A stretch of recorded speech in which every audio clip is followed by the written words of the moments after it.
तुम्हारा मकसद कुछ और था, ये उठकर ड्राइंग रूम में ना आते तो तुम अपने कमरे में जाकर कोई ऊट पटांग शुगल शुरू कर देती।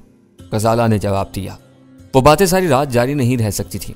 पहले सुल्तान शाह अपने कमरे की तरफ खिसका, फिर हम दोनों भी वीरा को रुखसत करके अपने कमरे में आ गए।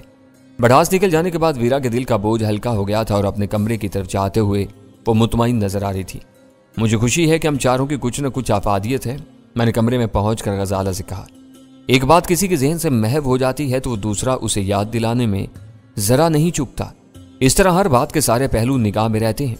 वीरा ने अचानक जहांगीर का जिक्र निकाल लिया, वरना मेरा जहन भी इस तरफ नहीं गया था। गजाला ने खिफत से कहा, मुझे अभी तक रह रहकर कलक हो रहा है कि मैंने इस बेचारे के बारे में क्यों नहीं सोचा। आपने दानिस्ता उसे नजरअंदाज नहीं किया था। अगर उसे कोई नुकसान पहुंच जाता तो आपका मलाल अपनी जगह बजा होता। दोपहर से अब तक वक्त ही कितना गुजरा है। वो बुरा भला जैसा भी है मेरे दोस्तों में अकलौता रह गया है और मुझे बहुत अजीज है। मैंने कुछ सोचकर इस वक्त चलने की तजवीज़ पेश की थी जो आपने सर्द महरी से मुस्तरद कर दी। इस वक्त वहां जाकर कोफ्त होगी, पता नहीं वो मरदूद कौन सी बोली बोलना शुरू कर दे। मैंने बदमज़गी से जवाब दिया, आप सोच लें। गजाला ने रसानियत से कहा, आईमैन इस वक्त बिदका हुआ है। पिछले लोगों के इबरतनाक अंजाम का खौफ भी उसके सर के किसी न किसी गोशे में चिपका हुआ होगा। वो तेजी दिखा रहा है ताकि अपना काम जल्द अज जल्द खत्म कर ले। उसे सुराग मिल गया तो वह इसी वक्त जहांगीर के फ्लैट पर पहुंच जाएगा। मैंने लम्हे भर के लिए इस खतरे पर गौर किया, फिर फैसला कुन अंदाज में कहा, वो इस वक्त इधर का रुख करने की हमाकत नहीं करेगा। फ्लैट एक पिंजरे की तरह होती हैं।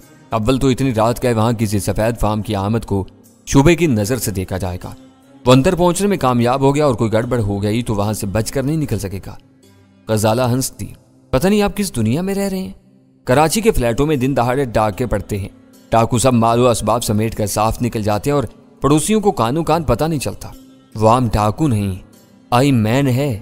दिन में ये सब हो सकता है क्योंकि रहायशी इमारतों में हर किस्म के लोग आते जाते रहते हैं, किसी का कुछ पता नहीं चलता। लेकिन इतनी रात गए कोई होशमंद आदमी ऐसा खतरा मोल नहीं लेगा। आपका ख्याल है कि वो दिन में इधर का रुख करेगा? गजाला ने पूछा। अगर उसे जहांगीर का सुराग मिल जाता है तो मेरा अंदाजा है कि वो इसके घर का रुख नहीं करेगा, उसे खुली दुकान पर घेरेगा। मेरी सोचे समझे जवाब में बहुत से पहलू पे नहा थे जो गजाला मेरी वजाहत के बगैर समझ गई और बोली, कल सुबह जहांगीर को फार्मेसी नहीं जाना चाहिए। मैं सुबह फोन करके उसे रोक दूंगा। मैंने वसूख से कहा, पता नहीं वो कब घर से निकल खड़ा हो। आपको यह नए काम इसी वक्त कर लेना चाहिए। आप इसकी बजाय सलमा से बात कर सकते हैं, वो आपकी हर बात ध्यान से सुनती है। गजाला की आखिरी फिक्र पर मैंने चौंक कर उसकी तरफ देखा, मगर उसके चेहरे पर दूर दूर तक तंज या इस्तिज़ा का शायबा नहीं था। तो वक्त नामुनासिब था, मगर बात जब जान की सलामती की हो तो कोई वक्त नामुनासिब नहीं होता। गजाला की यह तजवीज़ नहायत माकूल थी कि मैं सलमा से बात करके उसे समझा दूं कि वो सुबह जहांगीर को दुकान पर जाने से रोकते। मैंने सराहने रखी हुई टाइम पीस पर नजर डाली तो वो 2 बजा चुकी थी। मैंने चंद सानियों के लिए अपने फैसले पर गौर किया, फिर रिसीवर उठाकर जहांगीर के घर का नंबर मिला लिया। 2 घंटियां बजने के बाद भी दूसरी तरफ से जवाब नहीं मिला तो मुझे खदशा हुआ कि वो दोनों मियाँ बीवी सो चुके थे। मगर तीसरी घंटी बजते ही मेरे कानों में सलमा की सहमी हुई आवाज आई तो मैंने इत्मीनान का सांस लिया कि मेरी कोशिश जाया नहीं हुई थी। सलमा, मैं डैनी बोल रहा हूँ। मैंने उसकी तशवीह के लिए फौरी तौर पर अपना नाम बता डाला। खाए अल्लाह, फोन की घंटी सुनकर इस वक्त मेरी जान निकल गई थी कि पता नहीं किसका फोन हो। इस वक्त क्यों फोन किया है? मैं कराची में हूँ। मैंने इस वक्त बहुत जरूरी काम से फोन किया है। सुबह जहांगीर को दुकान न जाने देना, वहां खतरा है। वो जाने अपने ख्यालात की किस रो में डूबी हुई थी कि मेरे पैगाम को न समझ सकी और फंसी फंसी आवाज में बोली, सुबह किसने देखी है? इस वक्त तुम्हारे दोस्त ने मेरी जिंदगी अजीरन की हुई है। पता नहीं आज रात को सोना भी नसीब होगा या पूरी रात अजाब में गुजर जाएगी। मैंने अपने पैगाम पर इसरार करने के बजाय उसकी दिलजोई जरूरी समझी और पूछा, वो इस वक्त क्या कर रहा है? क्या बताऊं क्या कर रहे हैं? ऐसी ऐसी हरकतें कर रहे हैं कि बताते हुए शर्म आ रही है। फरते जज्बात से उसकी आवाज रूहानसी हो गई। मालूम होता है कि इस वक्त वो नशे में धुत है। रोज यही होता है। मैं जिंदगी से तंग आ गई हूं। जब तक नशे में बेहोश नहीं हो जाएंगे पीते रहेंगे और सुबह सवेरे मुझे बिस्तर से खड़ा कर देंगे। रात की नींद पूरी न होने की वजह से अब हर वक्त मेरा दिमाग बोझल रहने लगा है। मैं अपने किसी यार से नहीं, तुम्हारे यार डैनी से बात कर रही हूँ। आखिरी फिक्रा उसने माउथ पीस पर हाथ रखकर शायद जहांगीर से कहा था, लेकिन फिर भी उसकी दबी दबी और जली कटी आवाज मेरे कानों तक पहुंच गई। तुम लाहौर से कब आई हो? मैंने पूछा। मैं इस वाक़े के बाद वहां नहीं रुकी। तुमने मेरी कोई मदद नहीं की। पूरे घर में मेरी नाक नीची हो गई। सब खामोश रहकर सूजी हुई आंखों से मुझे घूरते थे, जैसे मामू अजमत को मैंने पकड़वाया हो। इनकी गिरफ्तारी से पूरे लाहौर में हमारे खानदान की इज्जत खाक में मिल गई। लाहौर का जिक्र सुनते ही सलमा के जख्म हरे हो गए। वो फेडरल एजेंसियों का चक्कर था, तुम्हारे मामू गर्दन तक इस दलदल में गर्क थे। मैं इस मामले में बिल्कुल बेबस था। देखो वो बंकार रहे हैं कि मैं फ़ोन इन्हें दे दूँ। जहांगीर ने मुझे मजीद माजरतों से बचा लिया। सलमा इस वक्त वाकई मुश्किल में फंसी हुई मालूम हो रही थी। फ़ोन उसे देने से पहले ये बता दो कि तुमने मेरी हदायत सुन ली है ना? मैंने सलमा से तस्दीक चाही। मैंने कुछ नहीं सुना, मैं अपनी परेशानियों में उलझी हुई हूँ। तुम अपनी बात फिर दोहरा दो। सुबह जहांगीर को दुकान न जाने देना, वहाँ खतरा है। मैंने एक एक लफ्ज़ पर जोर देकर अपनी बात दोहराई। सुबह से फ़ोन करूँगा या खुद तुम्हारे घर आऊँगा। क्या फार्मेसी पर फिर कोई गड़बड़ होगी? मेरा पैगाम समझकर उस बेचारी की परेशानी और बढ़ गई। ऐसी कोई बात नहीं है, मैंने उसे झूठी तसल्ली दी। बस ये एहतियात जरूरी है। देखो वो फिर हिन ना रहे हैं। सलमा की आवाज़ रो देने वाली थी। अब तुम खुद इनसे बात कर लो। कदे तवक्कुफ के बाद फ़ोन पर जहांगीर की भारी और लड़खड़ाती हुई आवाज़ उभरी। यार डैनी जानी, तुम कहाँ मरे हुए हो? मेरे कान तुम्हारी आवाज़ सुनने को तरस गए हैं। तुमको मेरे ऊपर ज़रा भी रहम नहीं आता? क्या कभी आकर मुझसे मिल लो? वो अल्फाज खींच खींच कर अदा कर रहा था, लेकिन उसकी बातें बेरब्त नहीं थी। नशे में होने के बावजूद उसके आवाज़ साइल नहीं हुए थे। तुम बिला वजह सलमा को क्यों परेशान करते हो? इतनी पी लेते हो कि तुम्हें संभालना मुश्किल हो जाता है। साली झूठ बोलती है। इस उल्लू की पट्टी ने मेरी जिंदगी अजीरन की हुई है। मैं इतनी देर से समझा रहा हूं कि मैं घोड़ा हूं, मगर यह मान कर ही नहीं दे रही। तुमने तो घोड़ा देखा होगा, इसे समझाओ कि मैं घोड़ा हूं। वो जरा सी देर में पटड़ी से उतर गया था। मुझे उसके बारे में अपनी राय बदलनी पड़ गई। मैंने गुस्सीली आवाज में कहा, तुम गधे हो। वो भी शायद ताऊ में आ गया और मेरी बात काट कर उसी अंदाज में घुराया, कदा नहीं, मैं घोड़ा हूं, घोड़ा।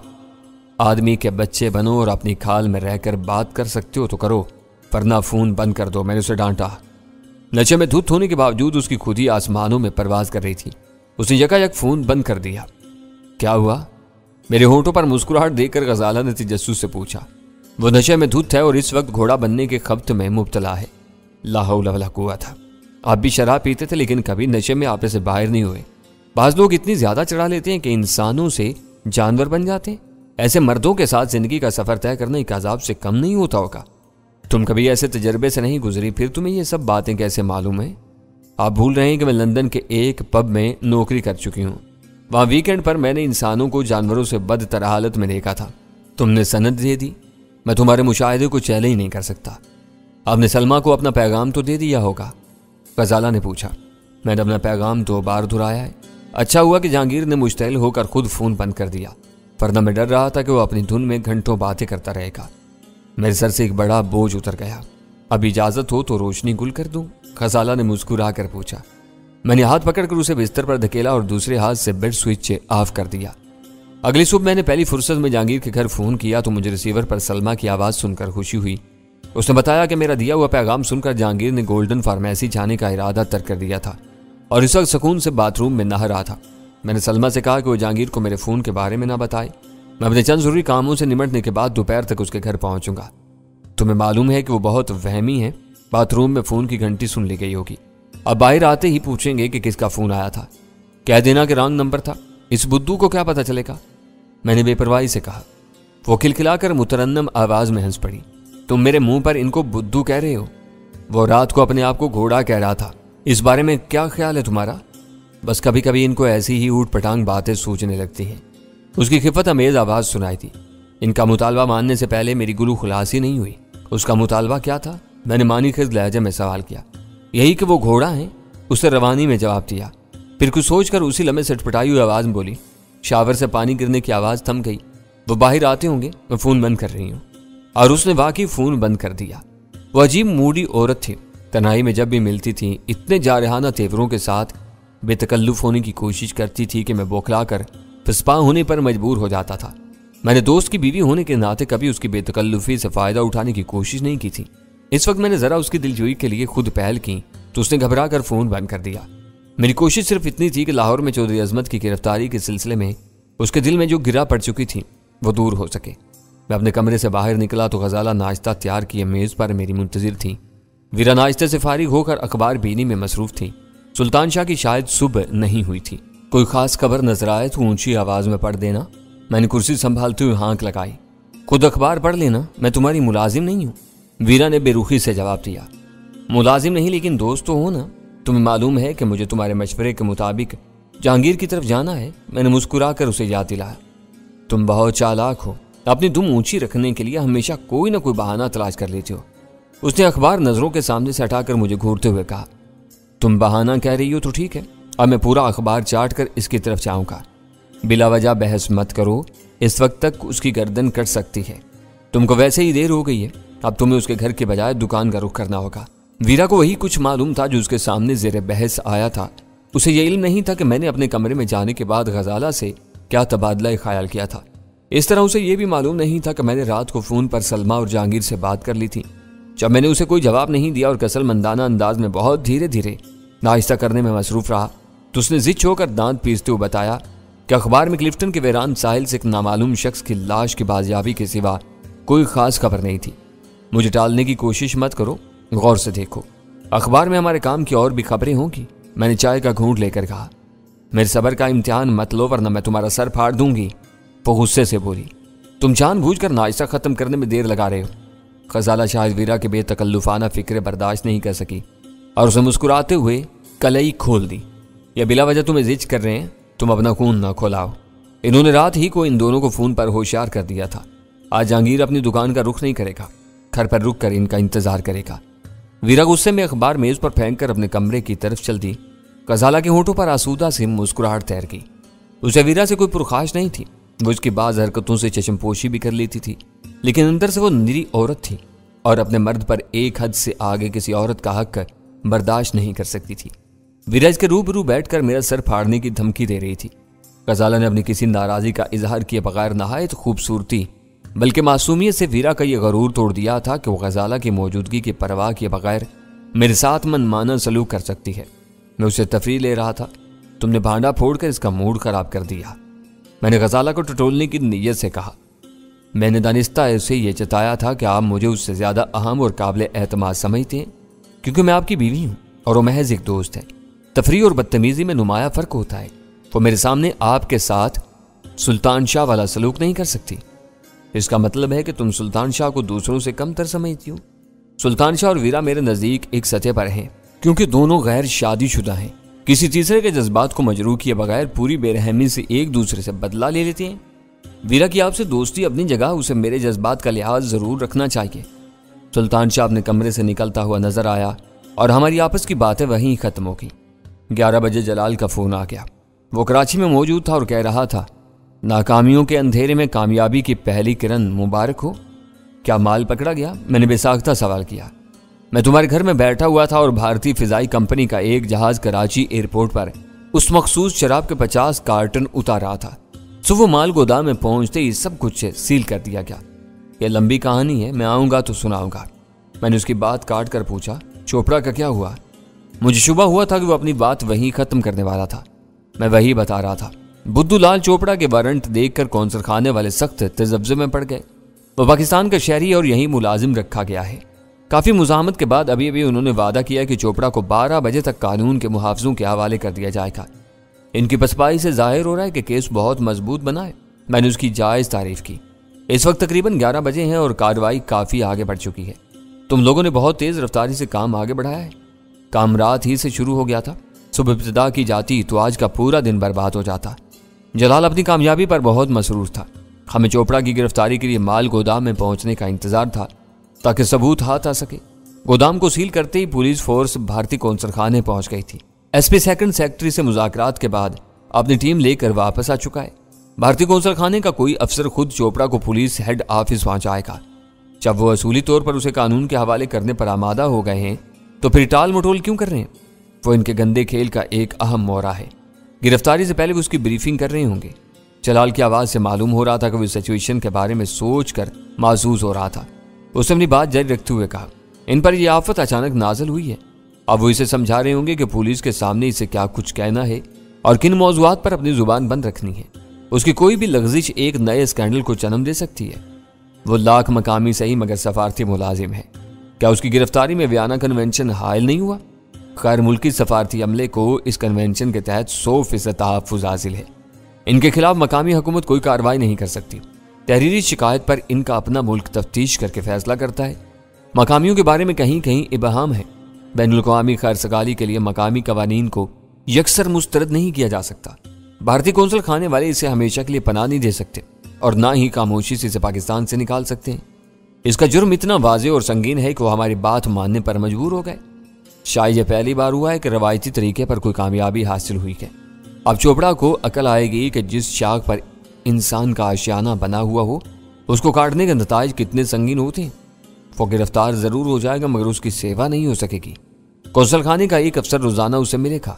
वैसे भी हमारा कानून जेर तफ्तीश कैदियों पर तशद्दुद की इजाजत नहीं देता। जलाल के इस जवाब पर मैं बेसाख्ता हंस पड़ा। तुम बहुत अजीब बात कर रहे हो। यहाँ आए दिन जेर तफ्तीश कैदी जख्मी और माजूर होते रहते हैं। हद ये कि मर भी जाते हैं और इनकी मौत को कोई दूसरा रंग दे दिया जाता है। इन पर तशद्दुद के लिए कौन कानून की परवाह करता है या इससे इजाजत लेता है? कैदियों पर तशद्दुद एक आलमी मसला है। तफ्तीश में से ये उनसर निकाल दिया जाए तो दुनिया भर में सजा पाने वाले मुजरिमों की तादाद शायद 10 से हिस्से कम हो जाए। कानून के वो दर्जात के साथ ही अमली हकायक अपनी जगह पर हैं मगर चोपड़ा हर तशद्दुद से महफूज रहेगा। इसके बारे में मेरी हसरतें दिल ही में रह जाएंगी। जमहूद से बेहतर है कि वो अपने आकाओं के बजाय हमारी पुलिस की तहवील में होगा। मेरी आरजू है कि उसे इतनी लंबी सजा हो कि उसके सारे कसबल निकल जाएं। कौंसल खाने वाले उसके लिए सफारती पनाह का ऐलान करके उसे बचा सकते थे। कदर सकूत के बाद जलाल की आवाज उभरी। पता नहीं उन्होंने ये सदाबहार हरबा क्यों इस्तेमाल नहीं किया। वो हिंदू है, पाकिस्तानी है और एक संगीन जुर्म में मुलव्विस है। शायद उसकी वजह से उनकी साख तबाह हो जाती। वो जानते हैं कि हर सफारती स्कैंडल को दुनिया भर के अखबारात खूब उछालते हैं। बज़ाहिर इनके गुरेज का यही एक सबब नजर आता है। यह हाथ आने वाला है, अब आईमैन रह गया है। समझ में नहीं आ रहा कि ऐसे गुमनाम आदमी के बारे में कहां से काम की इब्तिदा की जाए। जलाल यकायक दूसरे अहम तरीन मौजू पर आ गया। मुझे रिपोर्ट मिली है कि उसके लिए किराए पर मकान हासिल करने वाला क्लिफ्टन से मुर्दा हालत में मिला है। तुम चोपड़ा के पीछे लगे हुए थे, हम इस पर अपना सर कपा रहे थे। मैंने उसे बताया हम फौरी तौर पर कुछ तो कर नहीं सकते लेकिन एक राह नजर आई है। अगर मेरा अंदाजा दुरुस्त है तो अब वो मेरे एक दोस्त पर हाथ डालने की कोशिश करेगा और तुम उसे चारा बनाकर आईमैन को पकड़ना चाहोगे। जलाल का सवाल बेसाख्ता था। मैं ऐसी हरकत के बारे में सोच भी नहीं सकता। मैंने कदर तुर्शी से जवाब दिया। मैं उसे बचाने के लिए अपनी जान की बाजी लगा दूंगा। अगर वो मुझ तक पहुंचने का इरादा रखता है और शी के पुराने लोगों के बारे में वसी तर मालूमात रखता है तो उसे इधर का रुख करना चाहिए। तुम्हारा हिसाब दुरुस्त मालूम होता है। ये बताओ कि इस सिलसिले में मेरे कराची ऑफिस को क्या करना है। उसने खुले दिल से अपनी खिदमात पेश कर दी।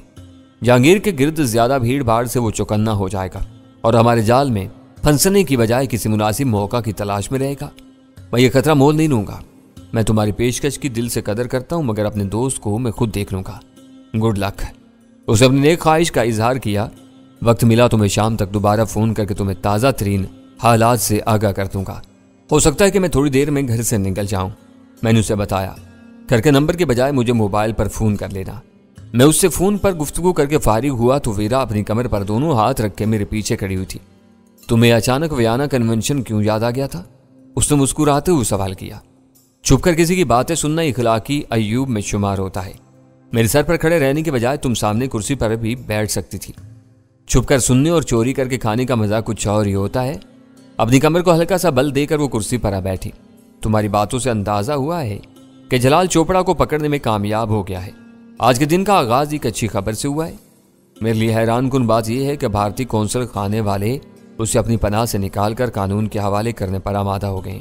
इनका कोई अफसर 12 बजे तक चोपड़ा को पुलिस हेड ऑफिस पहुंचा देगा। तुम्हारी तरह मेरी हसरतें भी दिल में रह जाएंगी। इस गद्दार पाकिस्तानी के सर पर फटे हुए जूते बरसाए बगैर मुझे चैन नहीं आएगा। तुम भूल गई कि वो गद्दार पाकिस्तानी होने के साथ हिंदू भी है। सुल्तान शाह ने उसे लुकमा दिया। तुम हमेशा कफन फाड़ कर बात करते हो।